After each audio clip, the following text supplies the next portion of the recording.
اب دوسری آیت میں دیکھیے وہ چیزیں جو کہ پیٹھ پیچھے کی جاتی ہیں، تین چیزیں. یا ایھا الذین آمنوا اجتنبوا کثیرا من الظن، اے ایمان والو زیادہ ظن سے بچو. اور مراد یہاں پر کیا ہے؟ زیادہ سوء ظن سے بچو. حسن ظن کے بارے میں تو حضور کی حدیث ہے کہ حسن ظن جو ہے وہ تو عبادت میں سے ہے. حسن الظن من حسن العبادہ، یہ حضرت ابو ہریرہ سے روایت ہے، اور یہ مسند احمد ابن حنبل میں بھی ہے اور سنن ابی داؤد میں بھی ہے، ان کے حوالے سے مشکات میں بھی ہے. اس اعتبار سے حسن ظن تو مسلمان کا وصف ہے، سب سے حسن ظن رکھو، الا یہ کہ کوئی شخص ثابت کر دے کہ میں حسن ظن کے قابل نہیں ہوں، پھر آئندہ کے لیے محتاط رہیے آپ. لیکن کسی سے کوئی معاملہ شروع ہی سے بدظنی پر نہ کیجیے، سوء ظن پر نہ کیجیے. مجھ سے کہا تھا ایک صاحب نے جو یہاں اس وقت یہاں کا جو کونسلیٹ ہے، امریکن کونسلیٹ، اس میں پولیٹیکل سیکریٹری تھے، وہ میرے پاس آئے تھے خلافت کے بارے میں معلوم کرنے کے لیے کہ یہ خلافت کا آپ نام لے رہے ہیں، اس سے مراد کیا ہے.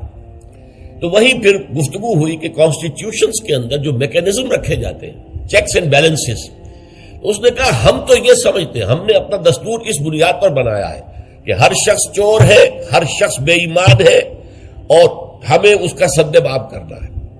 بڑے سے بڑا آدمی ہو، بڑا نیک ہو، ایماندار ہو، اس کے بے ایمان ہونے میں دیر نہیں لگتی. لہذا ہم نے تو اپنا دستور بنایا ہے کہ ہر جگہ پر چیکس ہوں، بیلنسز ہوں، اور کہیں بھی اختیار جو ہے اتنا نہ ہو جائے کہ کوئی شخص اگر بگڑ جائے تو اس کے ہاتھوں جو ہے وہ قوم کی اور ملک کی اور پوری ریاست کی مٹی پلید ہو جائے.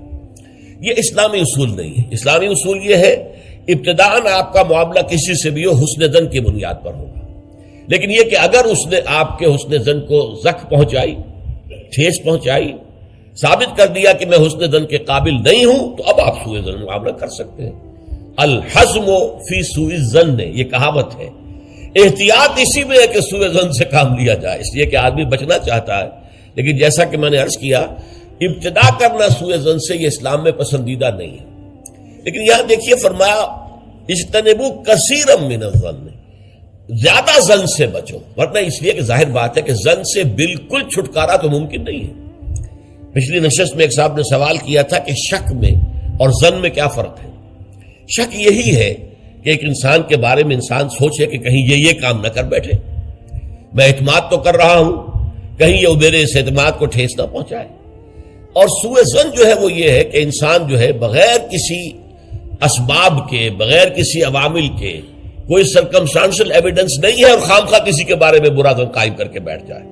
وہ گویا کہ فیصلہ ہوتا ہے، سوء ظن جو ہے وہ فیصلہ ہو جاتا ہے کہ مجھے اس شخص کے ساتھ معاملہ سوء ظن کے ساتھ کرنا ہے. یہ نہیں، البتہ شک کا پیدا ہو جانا یہ کوئی بری بات نہیں ہے، انسان ذرا سا احتیاط کا پہلو مربوط رکھ لے.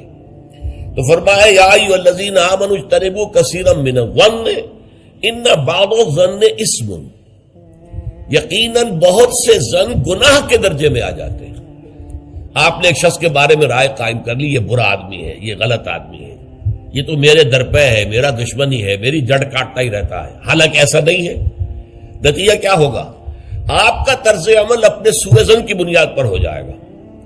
ہر وقت جو ہے آپ کے طرز عمل سے ظاہر ہوگا وہ سارا آپ کے اندر جو بھرا ہوا مواد ہے، اور اس سے ہو سکتا ہے وہ دوسرے شخص کی خامخواہ دل شکنی ہو، اس کے احساسات مجروح ہوں، اور تمہارے حصے میں اللہ کی طرف سے، اللہ کی جانب سے اعمال نامے میں گناہ کا اندراج ہو جائے کہ ایک شخص کے خلاف خامخواہ اس نے سوء ظن کیا، جبکہ اس کے لیے کوئی آثار نہیں تھے، اس کے لیے کوئی بنیاد نہیں تھی.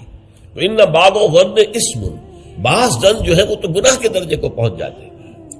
نمبر 2 بات جس سے روکا گیا اس آیت میں، ولا تجسسوا، تجسس نہ کرو. اب تجسس کیا ہے؟ چھان بین کرنا، تفتیش کرنا. ظاہر بات ہے کہ بعض معاملات میں تو یہ ہماری ضرورت ہے. تجسس سے تو ظاہر بات ہے کہ کوئی چارہ کار ہی نہیں ہے. آخر مجرموں کی تفتیش ہوتی ہے تو تجسس اس میں ہوتا ہے. ایک دوسرے کے ملک کی جاسوسی ہوتی ہے، وہ بھی در حقیقت اپنی حفاظت کے لیے ہوتی ہے کہ وہاں کیا کچھ تیاریاں ہو رہی ہیں تاکہ ہم کو بندوبست کر سکے اس کے توڑ کا. تو تجسس ہر حال میں برا نہیں ہے. اسی طرح ایک بہت بڑا اخلاقی مسئلہ پیدا ہو گیا تھا جب جمع حدیث کا معاملہ شروع ہوا ہے. آپ کو معلوم ہے کہ حضور نے اپنے حیات طیبہ کے دوران تو احادیث کو لکھنے سے روک دیا تھا. آپ کا حکم تھا لا تکتبوا عنی الا القرآن، مجھ سے کوئی شے نہ لکھو سوائے قرآن کے، اس لیے کہ اندیشہ تھا کہ گڑبڑ نہ ہو جائے کہیں. جیسے کہ آپ کو معلوم ہے کہ انجیل میں حضرت مسیح کا کلام، حضرت مسیح کی سیرت اور انجیل جو حضرت مسیح پر نازل سب گڑبڑ ہیں آپس میں. یہ بتانا مشکل ہے کہ کون سی اس میں وحی ہے، کون سا حضرت مسیح کا اپنا ذاتی کلام ہے.